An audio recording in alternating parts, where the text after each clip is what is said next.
Don't forget to like and subscribe, and share your opinion down below. Would I be the idiot for wanting to leave my disabled dad and autistic brother? There's some background information that I'll try to keep short. My mom died back in 2015. My brother is severely autistic where he needs 24/7 care. My dad became full-time guardian of him. After I graduated college in 2017, I moved home to help my dad, who retired early, and to get back on my feet financially while I worked. My only other sibling is my sister who lives 4 hours away. The 20th of September 20, my dad had a stroke. My brother was going to adult daycare but they closed earlier in the year. You know why. So my dad had him at home while I still worked full time. So I'm now working from home and taking care of my brother. My sister would visit every weekend to try and help. Fast forward to the 20th of January 21. My dad is wheelchair bound and no idea the long-term effects of his stroke yet. Brother's still at home. I'm still working full time and doing literally everything else at the house. My sister got a job offer on the East Coast, which she accepted. Our plan is to now move together with her and her family. Worst case scenario, my dad doesn't fully recover but I would have my sister and brother-in-law to help. Problem is, my dad is fighting tooth and nail against moving. Mostly he claims we can't move until he gets better. I can't admit that I don't think he will. And I get furious when he brings it up. I believe I know why it infuriates me so bad. I never wanted to return home after college. I hate my hometown. I want to explore and see other places. And now I feel my life has been stolen from me because of my situation. I'm exhausted physically, emotionally, and mentally. Here is my chance to get some of my life back along with chasing part of my dream. But the more he fights, the more it feels he's also denying my freedom. So today, I decided that by October of this year, we will either move with my sister or I will leave and go on my own one way or another. That would mean leaving him and my brother behind. I don't know what his condition will be by then, but I'm desperate to leave. Would I be the arsehole by leaving both of them behind? Am I being too selfish? Leaving him behind if he's not better would devastate me. But I want my life back. And if he's not going to cooperate, I'll go on my own. Not the idiot. I would recommend your sister file for guardianship of your brother because obviously your dad can't take care of him any longer and move your brother with her. If your dad refuses to go then that is on him. Not the idiot, but it sounds like your family needs a case manager to set up services that take some of the strain off of you in the interim. If your brother qualified for day treatment and it's closed, he may qualify for an in-home aid. Not the idiot, you're obviously stressed and burned out. Both your father and brother need full-time professional care and that's not you. Call a social worker to see what resources you can access through your insurance or the state you live in. There's no way you can carry on like this long term. The emotional and physical toll on you will be too much. And your father and brother will not be receiving the care they need.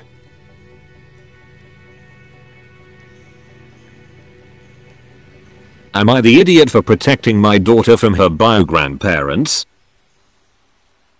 Hi all, first time poster. I, 21M, was with my daughter's mum Alicia, 24F, from 16 to 21 until she passed away 3 weeks ago in a car accident. At first we were friends through her cousin, Danica, who's my best friend, fake name, but then a year into our friendship she got pregnant and had our daughter Octavia, 4. Octavia isn't mine biologically but because Alicia's ex signed away his rights at birth of our daughter and because Alicia didn't have any males in her life at all until me because of something traumatic that happened to her, I filled the male role in Octavia's life. We quickly fell in love and ended up raising her for the best part of 4 years, almost 5 together.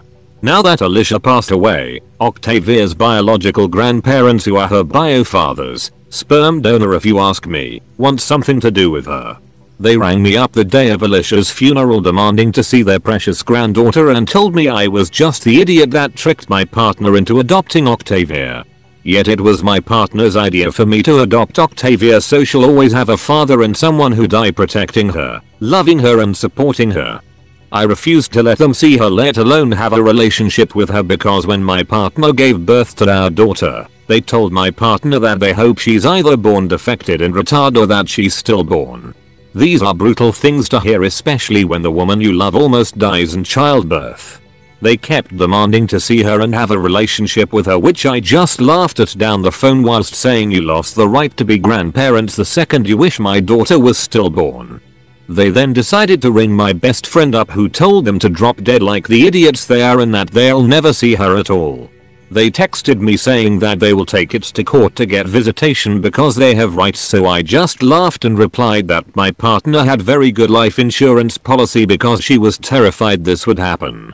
They got my family involved into it that was abusive both verbally, mentally and physically to me growing up, knowing I hate them and have very low contact with them except from my older sister who's raised me, but I call her mum because I don't have a relationship with the woman that gave birth to me. This is where I'm conflicted on being the idiot or not, because my mum rang me saying that I'm in the wrong because they evidently regret everything they've said and done and that she raised me better than this. That's why she basically kidnapped me from our actual mother and worked 3 jobs to raise me into the loving, forgiving man I am today. As of yet, my daughter bio grandparents have got my daughter's bio dad to message me threatening me, so I will be going to a lawyer to get legal advice and to hopefully get a restraining order and no contact order against all of them. I'll leave it to you lovely people to decide. Am I the idiot? Not the idiot. They told you they hoped your daughter would die or be disabled, insulted you, and then brought your abusive family into the argument. It sounds like they aren't stable enough to be trusted around a kid. Not the idiot, but I also wonder if there's more to the story than even you know. Honestly, if you're concerned you're making a mistake, then I would allow them to write letters to her that you'll review and read. Or they can see her under strict visitation rules and in a public place. That said, legally they don't have rights, but depending on the circumstances of him surrendering his rights, as it sounds like he was a minor, he could try anything. Not the idiot. Sorry for your loss, dude, and kudos for standing tall for your daughter. Toxic is toxic, and the recent behavior doesn't indicate any changes to the poisonous personalities. You owe them nothing. The only possible compromise I would offer them, if you decide to allow some form of interaction, would be to let them write to Octavia. That way you can vet everything they send, and it becomes evidence. But only if you think the law might frown on you refusing totally. Not the idiot.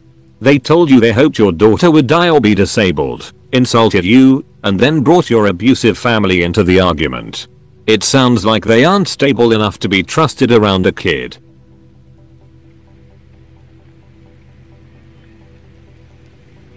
Am I the idiot for hiding my fiancée's dress? My 25M fiancé 24F bought a dress recently that is way too risque for my liking. It shows a lot of cleavage and is backless. I already told her when she first showed me that the only place she'll be wearing it is around the house. Well, last night she decided she wanted to wear it to go out for drinks with her 2 friends. I didn't feel comfortable with it as I didn't want other men to look at her.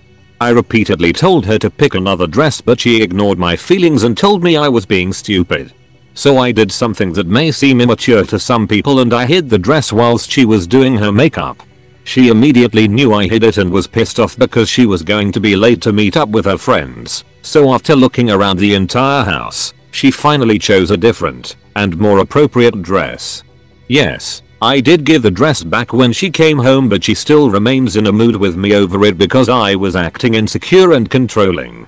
I'm not saying what I did was absolutely fine, but I didn't know what else to do after she blatantly disregarded my discomfort. So AITA? You are the idiot. She bought the dress, so it's her property and you had no right to hide it. Your girlfriend is allowed to dress however she likes, as it's her body and her choice, no matter how uncomfortable you feel. I would advise apologizing for your actions because they are so far over the line you cannot see the line anymore.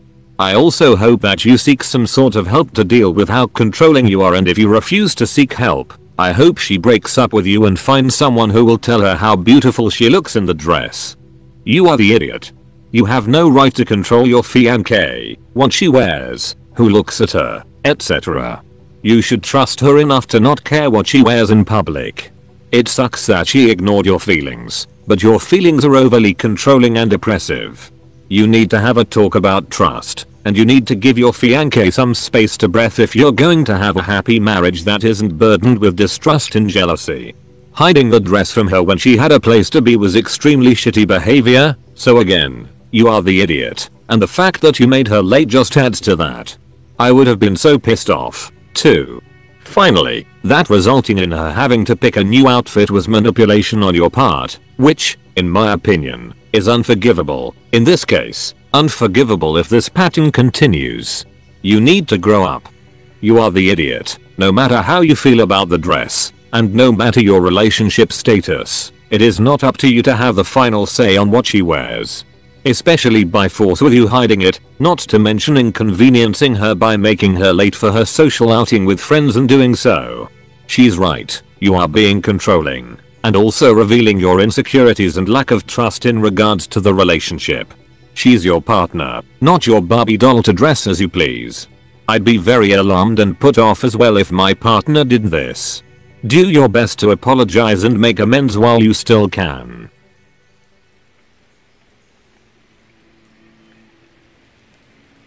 Am I the idiot for not wanting to throw food away? Hi all. This happened last night. I was doing my routine cleaning of the kitchen after having made dinner, when I go into the pantry to put some stuff away, and I see 2 moths in our rice bag. I noticed the bag wasn't fully closed after my wife put it away 2 days ago. Side note, now, I'm maybe a bit of a germaphobe, but I don't like living creatures in my food. Especially with moths, they lay eggs everywhere and we've had a bad problem with them recently, lots of them in the pantry and apartment. Also, last week my wife admitted to almost serving us, her quote though about serving you, a meal with live worms since she just saw one after pouring crackers into a container. But then she saw several more and decided to throw them out and make something else. In any case, with that in mind, earlier this week I did a deep cleanse of our pantry and threw a whole lot of food away because they had moths or other web-like objects. I'm a very money conscious person and I hate throwing food, money, away that shouldn't have been bought in the first place. Also, I feel bad for throwing food away when plenty of people out there are in much worse situations.